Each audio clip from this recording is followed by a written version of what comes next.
is the head cashier of the Producers Bank of San Jose branch.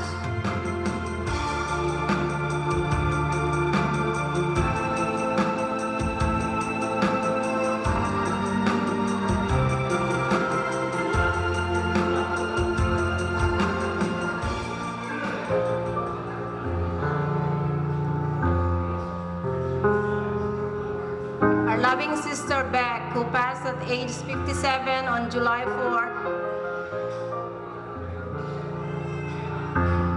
was a registered nurse in Montreal, Canada for 14 years. She relocated to California and worked for Kaiser San Jose. She was survived by her husband Romy, Manuel, and son Romel, who goes to college now in Sacramento. Beck was buried at Oak Hill Memorial Park, San Jose, California. We love you, Beck.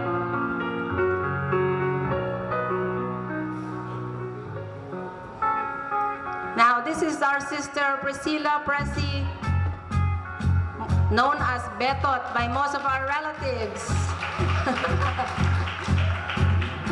Married to the late Ricardo Yu, Pressy worked for Panasonic Philippines for several years, and she left the company and started her own business.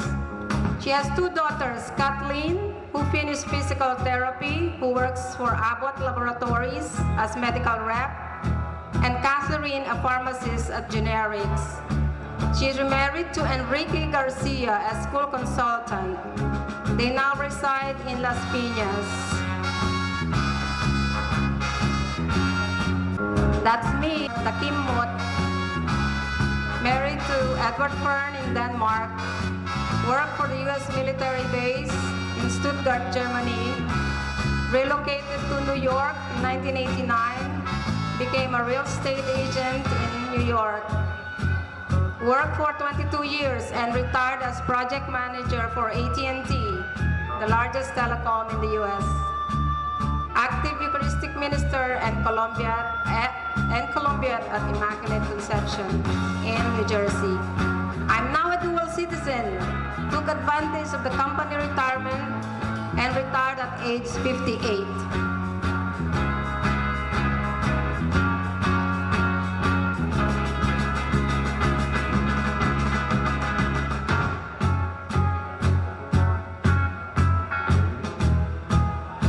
So mga kabagyans, you just met all the wonderful children of Nemesio Sr. and Margarita Padua Hakalan. Unfortunately, not everyone is here, but their spirits and good wishes are with us today. Thank you. Aunt Elsie and her clan from the side of Apong Isyo and Apong Garing. Napakaganda naman. Oh, Manong Ned daw. Manong Ned from the Balen side. Mga kabagyan,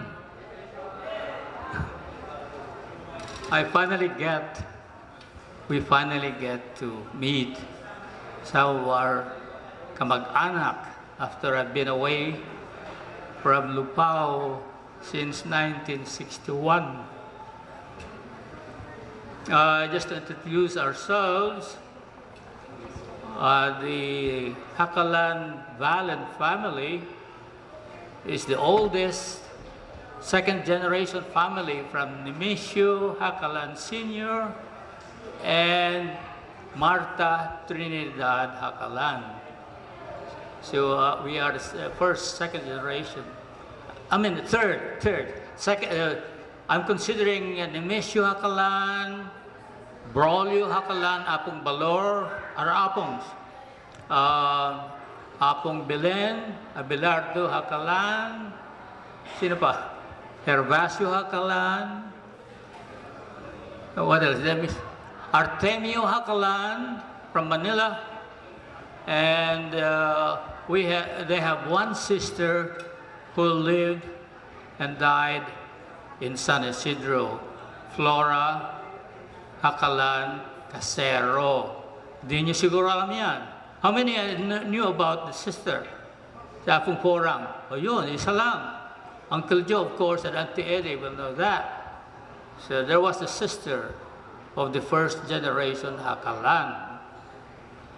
So, then of course the second generation will be Uncle Joe, the ones who are surviving, Uncle Joe, Auntie Eddie, Uncle Boy, Nemesio Hakalan Jr., si Uncle Jack, he used to be Manuel for me.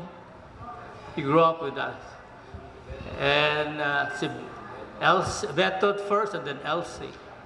I remember Beto being a pretty baby, child when I left for the United States. And Elsie was still, a chubby baby too. So that was a long time ago, as you can see. So anyway, by the way, there's also a first for me. I am the first grandchild of Nemesio Hakalan. Ako nauna, because I was born during World War II. So I and my sister Ludi are World War babies. We were born in 1942 and 43 during the Japanese occupation. Permit me to diverge so that you will know the background of the Hakalans. Okay? But anyway, going back, I don't know how many of you, especially the younger generations of Hakalan, knew that the Hakalans came from La Union. They are Ilocanos from La Union. Any of the younger generations knew about that? Probably not. Oh, okay, good. Because ang apong issue, Nemesio Hakalan Sr. was a single bachelor, of course, bachelor single. When he moved to Lupao, his first destination was in San Isidro. By the way, unlike the second generation Hakalan, Uncle Joe and Auntie Eddie, Uncle Boy, Nemesio, or Uncle Jack, correct me if I'm wrong, okay? I'm trying to remember this by what I have already left in my mind. So, Nemesio went to San Isidro first, before Lupao. He was a teacher. He was born in 1900. So he was a young bachelor. This was about maybe 1915 or 1920, Uncle Joe, when he was a bachelor. He was trained by the Americans, by the way, pensionado, mga teachers, under the American regime, you see. The Americans were in the Philippines from 1900 to 1946. So he was recruited as one of the teachers because he had a bright mind too. So he was a school teacher. And fortunately, teaching their different classes, he met our grandmother, Marta Trinidad Hakalan from San Isidro. The Trinidads are from the San Isidro. We used to call that Macanyawad, if you knew about it. So, that was the story at the beginning of the Hakalan. So, Apong Nemesio, who was from La Union, what was the city? Do you remember? Bawang, I think. Bawang, La Union. That was the origin of the Hakalans. Ilocano da. Okay, so they moved here, and see, Apong Nemesio is a short guy like me. I think he's even shorter than me. But anyway, he has a big heart. So one family wasn't good enough for him. So he ended up with a second family, starting with Uncle Boy, Nemesio Hakalan Jr., down the line. Okay? That's the story of the Hakalans. Why are the Hakalans in Lupao? Because of Uncle Isyo, Nemesio. He was a school teacher. So anyway, he found a good fortune here in San Isidro. So what he did is recruit the other Hakalans, his siblings, like Braulio Hakalan. He moved with him in Lupao. That's why he came to Lupao. Flora Hakalan, Apong Porang, sister, moved with him, with his family in San Isidro, Macanyawed then. So you probably don't know about Apong Flora Hakalan. humble, he has a humble casero, humble Hakalan married to a casero in San Isidro.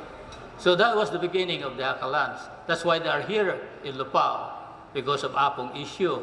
He recruited his relatives, not only brothers and sisters, but cousins too, like Inyong Sobrimonte, Uncle Joe, Auntie Eddie, cousins.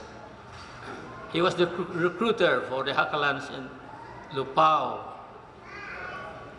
So he ended up with 2 families. Even though he was a short guy, I think he was even shorter than me. He ended up with 2 wives and 15 children. Has anybody beaten that record, 15 children? Probably not. Not even Roland can beat that record, I think. Roland? Bato-bato sa langit. Ang tatamaan, huwag magagalit. Roland, huwag mo akong pagalitan. Anyway, this is just to make the thing lively. So anyway, so with 15 children, of course, the children also got married. Lumaki na ang Hakalan clan.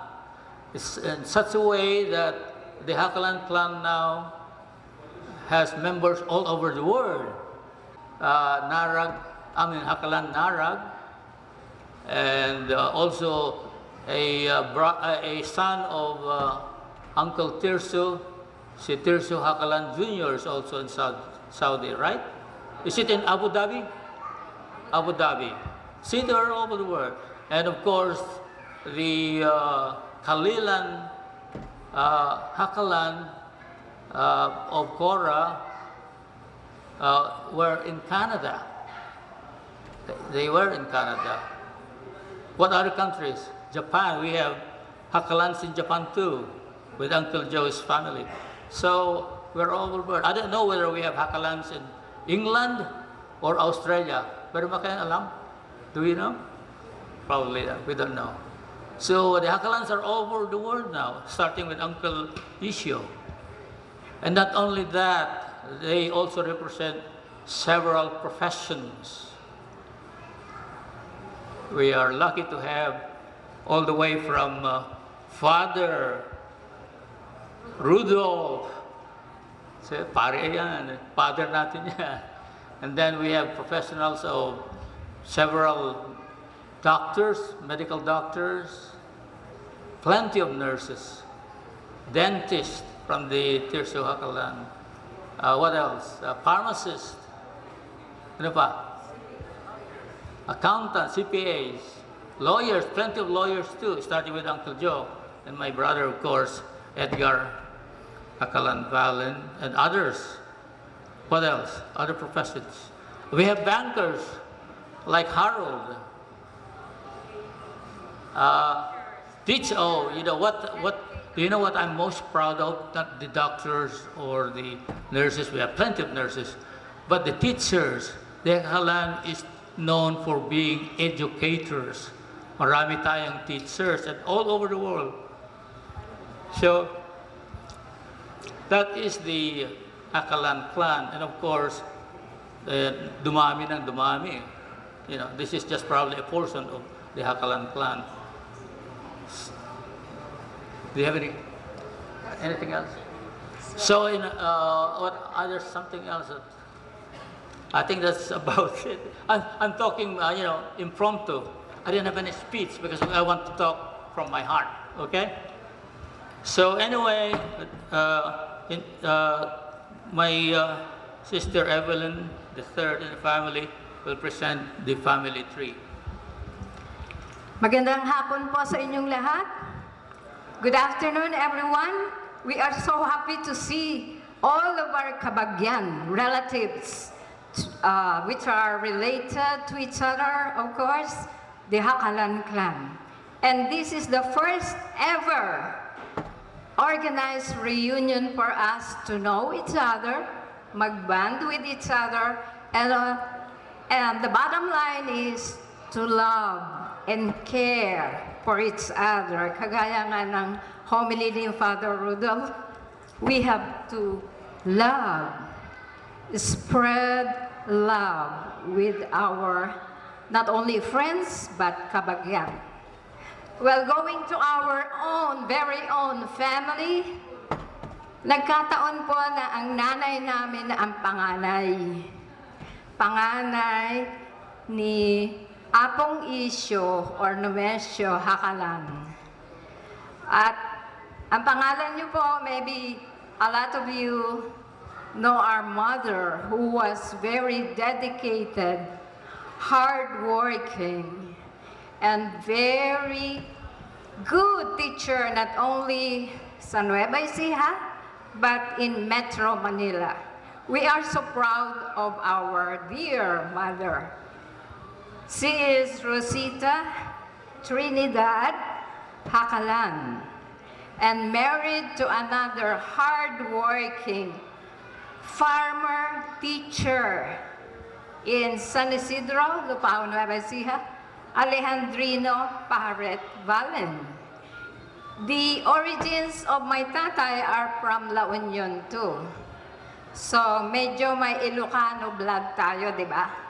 And because of Lola Marta, we have the Pampangueño. A mixture of all the cultures. Ayan na, dumami na tayo. So, going back to our family, ang kwan po, naging 5 ang anak ni nanay at tatay. And fortunately, ang unang apo, wini-wish po ni Lolo Isyo na magkaroon ng doktor. So we have Dr. Ned Balen as the first son. And yung family po niya, siyempre dumami. She is married to Maria Luisa Esmeralda Astilla Balen. Doon na po sila nagkita sa USA. Kasi pagka-graduate po, may ambisyon naman ng kuya ko, pupunta sa Amerika. So doon po sila nagkita ng wife niya. And nagkaroon po sila ng 4 na anak, 4 children. Jonathan Joseph Astilla Valen, Terence Anthony Astilla Valen, ang asawa niya si Rasna Pen Valen. Terry for short, is very active with the Filipino community and all over, you know, sa Amerika. And meron pong daughter si Terry na si Tyler Bofa Valen, Sofia Isidra Valen, and Olivia Pen Valen. Kami po mga lolo't lola na. Kasi yung mga anak namin, kagaya ni Kuya Ned, may mga anak na rin. So the next is, pangatlo po, Jennifer Marie Astilla Valen Johnson. And the husband is Brian Amido Johnson. Americano po, so Johnson. And the daughters are Isidro Rose, Marie Johnson, and Marie Savon Johnson. And last but not the least na son po ng kuya ko, Christopher Paul Astilla Valen. Sorry po, hindi sila makapunta dito kasi dumadami na rin ang mga pamilya nila. Busy na rin sila sa kanilang mga trabaho doon. Busy. Kagaya po ng pag-umpisa din natin noon, kami po medyo retired na, sila naman po ngayon ang napapasabak sa maraming trabaho, maraming anak, etc. Ang pangalawa po, we have si Alodia, si Ate Ludi Hakalan Valen, na naging Mrs. Kaluya na po. She's a teacher since 19 years old. Sa Don Bosco pa ho noon, and then Colegio San Agustin. And she's married to Commander Carlito Baraceros Kaluya, taga Salvacion. Yeah, the origin. And then she has two children. Carmichael Niño Valen Kaluya, married to Fatima Niña Esquivel Kaluya. And meron po silang isang anak, si Carmichael Jr. Then she has one daughter, si Silene Michelle Valen Kaluya. Ang pangatlo po naming kapatid, si Edita Hakalan Valen, married to the Pimentels of Baguio City, Zizino Deques Pimentel. At meron po siyang dalawang anak, Philip Edson Valen Pimentel, Mary Grace Valen Pimentel, with a son, si Austin Jacob Pimentel Park. And then the fourth po, ako yun. Evelyn Haklan Valen, married to my husband here, Ricardo Morcilia Escondo. Kaya Escondo na po ako, from Laguna. San Pablo. Ang mga anak po namin, si Maria Teresa Lisa Valen Escondo, married to Cruz, si Leo Andre Manalang Cruz. Meron po siyang dalawang anak, si Maxine Tebres Escondo Cruz, tsaka si Leah Angela Escondo Cruz. Then, ang pangalawa ko pong anak is si Maria Cristina Valen Escondo. And she has two daughters, Nicole Ann Escondo Ong. Naging Ong po sila. Antoinette Jasmine Escondo Ong. Yung pong tatay na Ong, she passed away already. So. And the fourth one is my only son, si John Erickson Valen Escondo, married to Sharon Rosita Pasha. And they're now living in Houston. Daughters, Erin May Pasha Escondo and Erich. Maliliit po yun. So ako po, me and my husband have 6 grandchildren. Ang last po naming anak, si Cheryl Valen Escondo. Wala pa po siyang, partner in life. So she's still living as single. And panglima po, I know he's very popular with you. Ang aming kapatid na si Edgar Hakalan Valen. And she has one son in the States, Derek Barna Valen. And yung dalawa pong local, Rose Micah Valen and Jade Alan Valen. Ang dami po namin, kaya nagsanga-sanga na po tayo, but we are happy because we are getting bigger and I hope we are all getting better through the generations. Salamat po. Okay, once again, let's give a big hand of applause to our Hakalan Valen family. And the next adek, nag-volunteer. Okay? Tawagan naman natin ang Hakalan Narag family. Ako po bilang panganay na anak ni Cleopatra at Herman Narag, ako ang inatasan nilang magsalita. Yung panganay po, andyan ako, si Marian, ako yun. May 7 anak. Ay, ang asawa ko daw, asawa ko Rolando ang pangalan. Rolando Uy. So, 7 po ang anak namin. Asan? Lahat daw ng anak. Yan, panganay, si Marian, married to Rolando Uy. Si Magdalene Narag Senyo, married to Cornelio Senyo. Ang pangatlo ay si Naha at saka si Lino Salmasan from Ilocos Norte, but they are based now in Dubai. And wala silang anak, pero lahat ng mga pamangkin ay naging anak na nila. Ang pang-apat ay si Fatima namin na namatay na, may 3 siyang anak, 3 sons.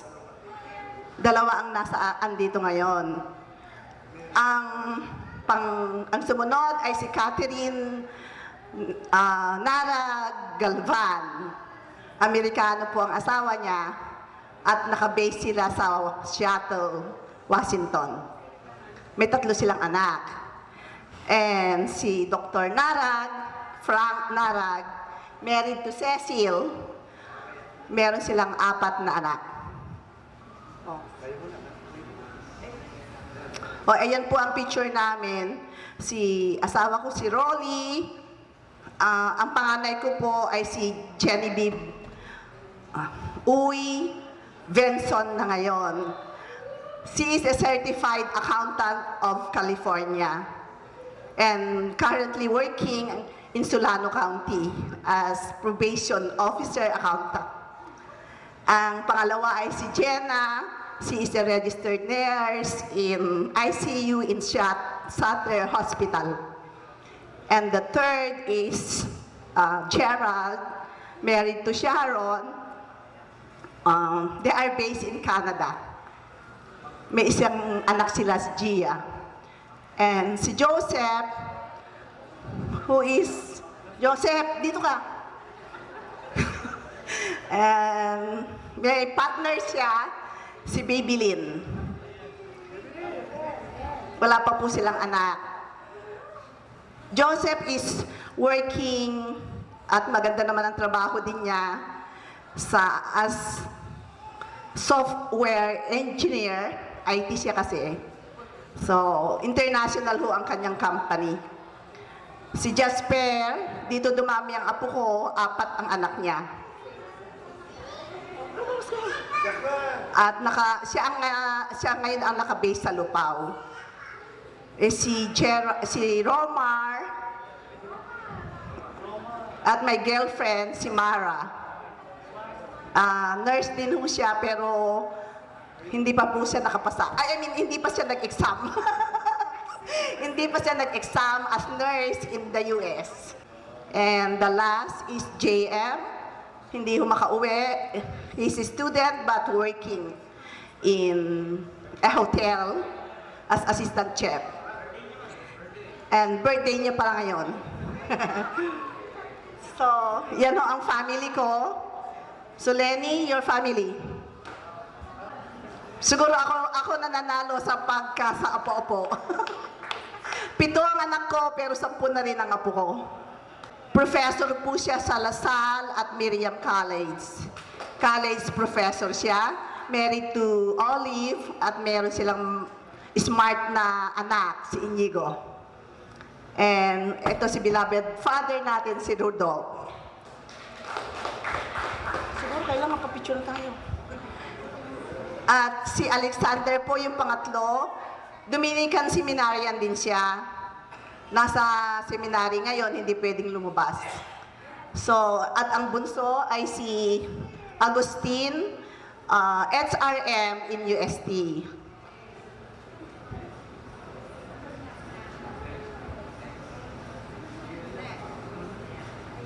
Ngayon, ito si Fatima. Ito po yung namatay naming kapatid. Married noon kay Morris Imbuido. So, ito si JL, na nagtatrabaho as CI appraiser sa bangko sa GM Bank. At yung pangalawa, si Jeffster, ay nasa barko ngayon. Parang seaman yata sa barko. And Jaymore, ito si Jaymore, hinahanap pa po niyang kapalaran niya.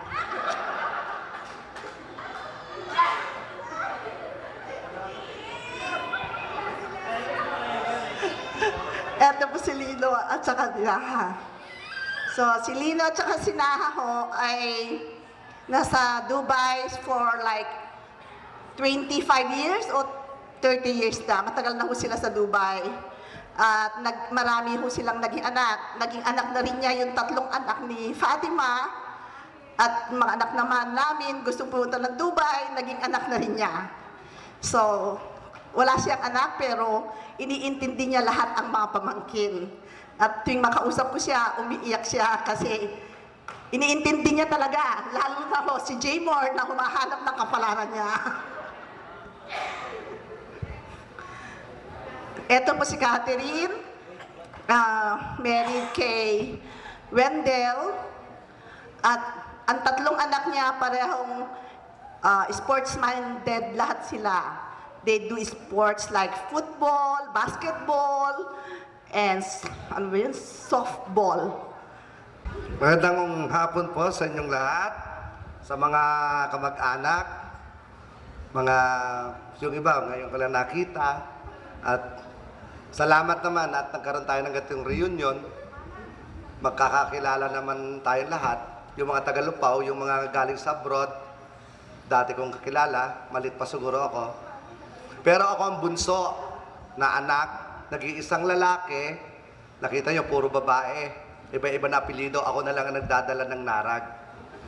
Ako ay nakapangasawa ng taga-Kabanatuan, kaya doon ako nakatira. Si Cecil, nandito po. Halika, mami. Hey, lapit ka dito. Ayan po. Meron po kaming 4 na anak. Yung 2 po, hindi nakarating, nag-aaral sa Manila. 4th year yung panganay ko, Frances Celine. 4th year po siya ng BS Biology sa Quezon City. Gusto rin magdoktor. Ang pangalawa po namin ay lalaki, only boy din, nag-iisa kong lalaki, Franchester Narag. 2nd year BS Biology rin ang kinukuha. Sa Manila po sila pareho ngayon, hindi po sila nakarating. Ang pangatlo kong anak ay grade 10 sa Science High School, Cabanatuan Science High School, si Francesca Narag. At ang grade 3, pinakabunso namin, pinakamanika, si Francel Narag. Yan po ang pamilya po ng Narag family po. Hakalan Narag family. Thank you po. Papapicture tayo.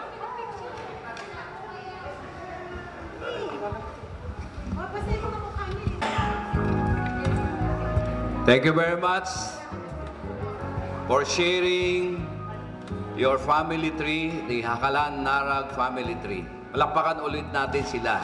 Okay? At ngayon naman, lumapit sa akin, volunteer, all the way from San Diego, USA, the delegation from La Union. Pakinggan natin ang lahi ng Abelardo Senior Hakalan. Abelardo Hakalan Senior Family. Ang Ticharito ng Bebs, no? Ching. Anyway, si Auntie Charito ang mag-i-introduce. Tatawag lahat yan. Okay. So, welcome to all. I'm so glad ang dahil pala natin mahakalan all over. Ano? Next time, dapat yan, sabi, through the years, one root, one family, conquering the whole world. Kasi marami palang intelligent people here, not including me, ha? So anyway,